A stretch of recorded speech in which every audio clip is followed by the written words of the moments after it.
Everyone knows about Instagram, about all the social media stuff, and these athletes today are on it. They're sensitive to it, and we saw George Pickens get annoyed by what happened the other day. And I get it. He wants the ball. That's good quality to have. One catch, two catches, -1 yard, whatever. He dropped what would, or he didn't get his foot down for one of those touchdowns for Fittipaldo. That's on him. But to just wipe clean all your social media only invites more problems. Right.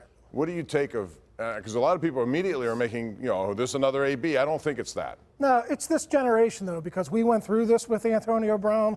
We went through this with Martavis Bryant, and to a certain extent with Juju Smith-Schuster, too. So it's just the way these young guys are being brought up in today's game. If you go back and read some of the scouting reports on George Pickens, people thought he was enabled down at Georgia, that he didn't have hard coaching. And we're going to see what Mike Tomlin's made of. I don't know that he did a great job with Antonio Brown. Some people might say, hey, they got a lot out of him, even though behind the scenes it was crazy. So you can look at that both ways. But I think Mike Tomlin's going to be tested here.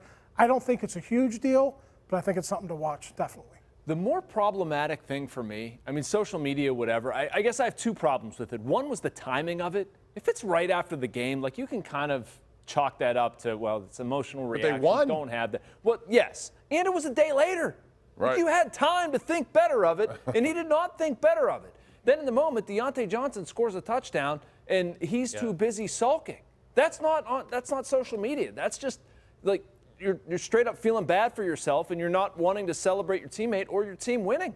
That's a problem, and I hope Mike Tomlin addresses it. I think he will address it. I think it has the possibility of being extremely combustible, but, dude, don't try to wiggle out of it. We saw what happened. Yeah, that last point I'm right with you on, and I think that's more of a problem for him in the room because they see how Deontay, 655 days he went in between touchdowns, and he still went to work and he worked hard. He heard all the stuff about how he drops passes and how he runs backwards, and he kept working.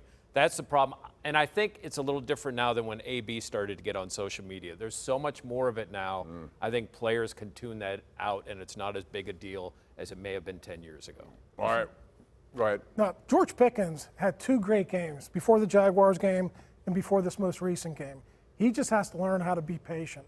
They also have to scheme it better for him, too. That falls on the offensive coordinator. He's the number one receiver. Get him open. We talked about this all offseason. There was going to be a time when George Pickens was going to jump over Deontay Johnson and be the number one receiver. He is there now. He's got to find a better way to handle it because that double coverage and all that attention is going to be on him now. I hate seeing that stuff get outside, Pom. If a coach has a problem with the player, pull into the office, rip into him. Do whatever you want. If the player has a problem with how he's being used, say, I have a problem with how I'm being used. Do it privately. And defenses know it bothers him. Oh, sure. So he's only going to see You heard that more comment and where they said, well, they're talking Against the trash to Rams. me. They're starting to get, okay. Now you make that public, guess what they're going to do? They're going to go all over you. Fines. Jeff, I can't believe some of this stuff. Jaylen Warren twice has been fined almost his entire paycheck for what I thought was a legitimate block. Maybe they had something wrong with it, but it certainly went not to the tune of $48,000. Yet Deontay Johnson, mouths off, basically says the officials are on the take, and he gets $25,000. How does this kind of It doesn't make sense. And did you see Jaylen had lowered his head again in that game, and he might get another one. I think what they ought to do what's he supposed to do? Well, first off, the game is changing. You're not supposed to do that. So he's going to have to change the way, whether you like it or not, whether it impacts him or not, he needs to change. But I think it should be a percentage of your check, not just a flat fee. So TJ Watt shouldn't get fined the same amount as, Jaylen Warren, as a rookie free agent. That's just not right. It's interesting. J.J. Watt works for CBS. He's with the players on this. He's working for a league entity in some respects, but he's got a great opinion on this, that Jaylen Warren and these guys, these other running backs, shouldn't be fined like this. And I have to agree with him. Kyle Juszczyk got fined. DeAndre Swift, another running back for the Eagles, got fined last week. So anytime you lower your head now, you got to think that you're in jeopardy of having the league reach into your pockets. He's a small guy going up against some behemoth. Yeah. Don't lower your head, Pomp. He has to grow to be 6'5", and I don't know what. To Jeff's point, I don't know what he's supposed to do. To me, that's playing football. He got fined $48,000 for playing football. All right, number one seed. Everybody would mostly think, it's Kansas City. They won again, but they weren't all that impressive. Neither was Miami. Who's your number one seed? If you had to say right now at the end of the year, the number one seed in the AFC will be? Baltimore is closing in, but I still say Kansas City.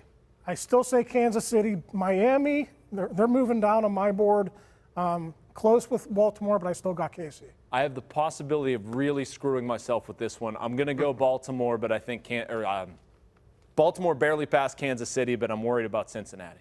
That's my pick. I think Cincinnati. I don't know if they're there yet, and this could look really dumb because we're taping it before the Sunday night game, and that's okay. It won't be the first time in my life. I've been.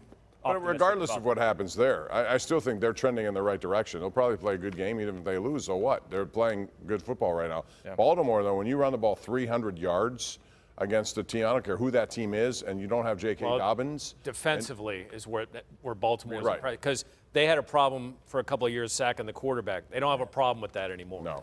We got to go to break. When we come back, we're going to talk about a controversial hockey play that happened this week, and it took somebody's life. That's next on the #1 Cochran Sports Showdown.